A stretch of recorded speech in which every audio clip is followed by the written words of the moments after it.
Ngayon naman is triangle type identifier. Okay? Same format, input area, and di siya save na kasi may condition na tayo. So, same lang nung leap year kanina. Input area, and here is the conditions with print. Okay? So, here, kakalculate natin, i-identify natin yung triangle, yung sides niya. So, nakikita natin dito, sides 1, sides 2, sides 3. Ginamit natin yung float imbis na integer kasi meron tayong kasi identify natin yung sides. So, possibly, ang ano nito ay 19 point something kasi float. Like I said, pag float ang gamit is decimal. Pag integers is int. Okay? Pag characters naman, char. Okay? String or char. Pag if not I'm mistaken, ginagamit is string. I think string pang maramihan. Char pag letters lang. Okay? Kung mali ako, sorry. Okay? Now, pagka-input natin ng sides, lengths, ito naman pupunta siya sa if. Pag if sides is kung side 1 plus side 2 and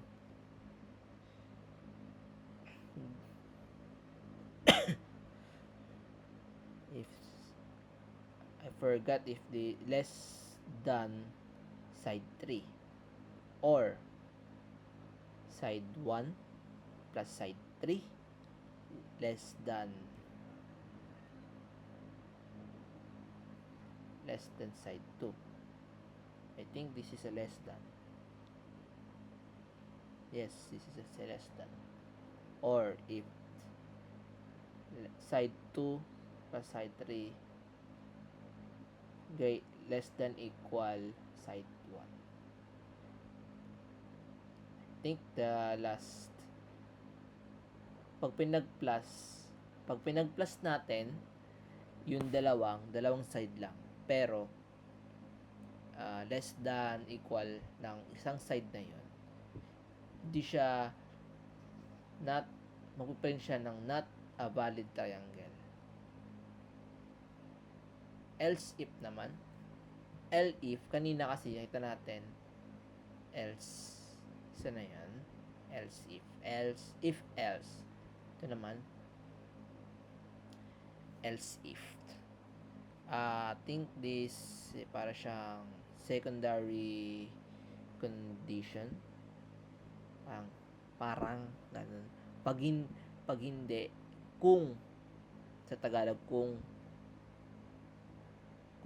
tas hindi siya magbalid, tas ganyan. Sorry if I'm not good at this. I will try to explain as much as I can. Game. Ito naman, equal sides ng parehas, quadrilateral, all side is equal. Ito kasi kaninang not valid, different sides. I know hindi siya different sides, parang yung pinag-plus pero yung isa mas malaki pa ring sides ata. I think, sorry. Next is side.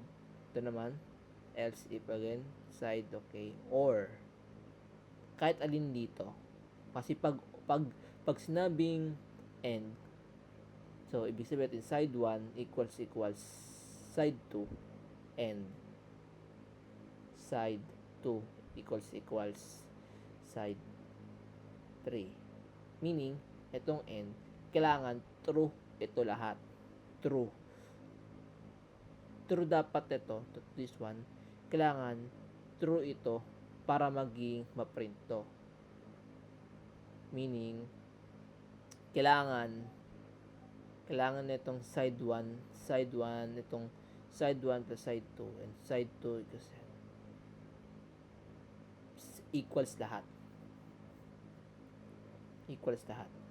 Kailangan parehas kailangan needed talaga sila mag-equals para mating umokay itong conditions. Pero itong isosceles 2 equals, kahit alin, kasi pag isa true, isa false, true pa rin. Ito kasi kanina, pag true, itong true isa, tapos true naman isa, true. Pag isa, true, tapos yung isa naman false ang lalabas, always. Kasi end. Okay? Pag magkakaiba naman is else. Let's try. Let's say 1, 1, 2. Not valid. Kasi not valid triangle. Kasi less than 2 plus 2. 1 plus 1, 2. Tapos, so less than ba siya sa side? So, same parehas. So, hindi siya triangle. Okay? Let's try natin. 1 plus 1 plus 4. Not valid pa rin. Kasi less than equals 4. Mababa mababa eh. So, again. Let's say 2 plus 2. Say 1. Ayan. Parehas, kita na natin. Basta, pag sinabing kasi kanina, not a valid triangle, less than. Pag less than yung isang side, not valid triangle. Pero, pag yung sa greater than, parang, I think is greater than or true, equal siya. Or pala. Sorry, or. Ayun, kita natin. Or. Kahit isalin dyan sa dalawa na yan. Ito kasi, may parenthesis. So, may parenthesis, kaya ba not valid? Ginawa kasi to. Ito yung inuna. Pinag-plus ganyan. Nag-operation. Ginawa yan lahat. Ito kasi, dalawang size. Sa sides. So, dalawa. Okay, dalawa. Okay, let's try it equals ganyan. 3 plus, oh no, mali tayo guys. Wait, sira ata. Wait lang. I will ice this.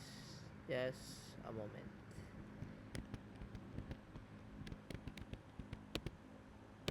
Okay. Let's okay, na pala. 3 plus 3 plus 3. All sides. Okay. C is 1, 2, 3. Okay, hindi ganyan. All different sides. Pero, hindi pa rin malalaman natin. Basta, malalaman natin dito is pag or, kahit alin dyan. Sabihin, kahit alin dyan, magna-triangle. Pero, pag end, kailangan parehas equals para mataming conditions. Okay?